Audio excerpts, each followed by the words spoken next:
So hello aspirants, ये जो आज हम डिस्कशन करने जा रहे हैं ये योजना की मई 2021 एडिशन या मई 2021 एडिशन के अंतर्गत आया है ये आर्टिकल। और इस आर्टिकल का टॉपिक है progress in human development since independence.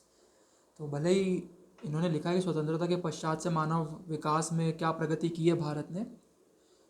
तो उस आर्टिकल्स के अंतर्गत कुछ फॉर्डर पॉइंट्स आए थे, कुछ ऐसे डेटाज और फैक्ट्स हैं जिसका आप अपने आंसर में उपयोग कर सकते हैं, ऐसे में उपयोग कर सकते हैं।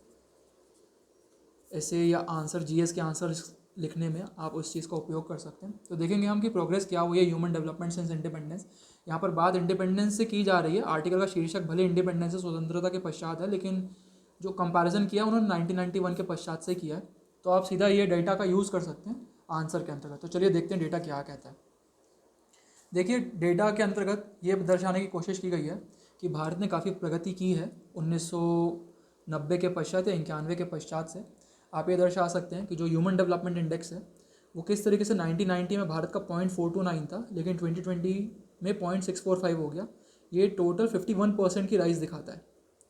51% की वृद्धि हुई है 1990 से 2020 के बीच में भारत के अंतर्गत। तो आप ये दर्शा सकते हैं, पहला पॉइंट ये है। दूसरा पॉइंट है कि जो रीजन है, जो हमारा सब कॉन्टिनेंट है, साउथ एशिया रीजन, उसका जो औसतन HDI है, ह्यूमन डेवलपमेंट इंडेक्स है, रीजन एवरेज है, वो 0.641 है। तो उससे भी हमारा HDI ज़्यादा है। तो आप ये भी दर्शा सकते हैं कि किस तरीके से हमारा पूरे रीजन से भी HDI ज़्यादा है। ये भी भारत की एक प्रगति है। तीसरा पॉइंट है कि जो मीडियम HDI कैटेगरीज है, यदि आप HDI रिपोर्ट पढ़े होंगे, ह्यूमन डेवलपमेंट इंडेक्स की जो रिपोर्ट आती है यूनाइटेड नेशंस की, यदि आपने वो ठीक से पढ़ी है तो उसमें भारत को मीडियम HDI कैटेगरी में रखा जाता है। तो ये जो मीडियम HDI कैटेगरी के अंतर्गत जो भी देश आते हैं उनका जो एवरेज है वो 0.631 है, जबकि उन सब से भी भारत का HDI ज़्यादा है। तो आप ये बता सकते हैं कि भारत ने कितनी प्रगति कर ली है ह्यूमन डेवलपमेंट इंडेक्स के अंदर। जहाँ तक बात है लाइफ एक्सपेक्टेंसी की, तो देखिए 1990 से लेकर अभी तक वर्तमान समय 2021 की बात करें तो लगभग 12 साल 12 ईयर्स की लाइफ एक्सपेक्टेंसी में इन्हांसमेंट हुआ, यानी वृद्धि हुई है 1990 और 2020 के कंपैरिजन में। तो आप ये बता सकते हैं कि जो लाइफ एक्सपेक्टेंसी है, यानी कि जीवन प्रत्याशा, देखिए हिंदी टर्म मुझे याद नहीं आ रहा था, जीवन प्रत्याशा जो है वो 12 साल उसकी वृद्धि हुई है। आप ये दर्शा सकते हैं, आर्टिकल में ये चीज़ दी गई थी। देन जो मीन ईयर ऑफ स्कूलिंग है 1990 और 2020 के बीच में, जो मीन ईयर ऑफ स्कूलिंग में वृद्धि हुई है वो है 3.5 साल, 3.5 ईयर्स।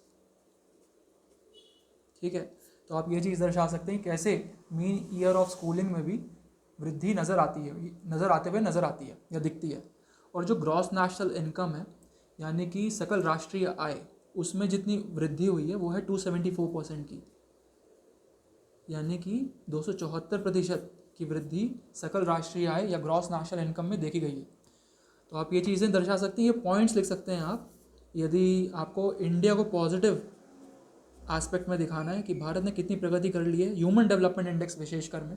जैसे GS3 में भी क्वेश्चन आता है कभी कभी इंक्लूसिव ग्रोथ के अंतर्गत, या ऐसे में आपको लिखना होता है, या सोशल जस्टिस में आपको कोई अच्छे पॉइंट्स देने हैं, या गवर्नेंस के अंतर्गत आपको पॉइंट्स अच्छे देने हैं, GS2 का जो टॉपिक है, इसमें आप ऐसे डेटास का यूज़ कर सकते हैं। तो ये सारे के सारे के कुछ सरकारी आंकड़े हैं, गवर्नमेंट के द्वारा डेटास दिए गए हैं ये सब, तो काफ़ी इफेक्ट होगा आपके आंसर्स में इनका।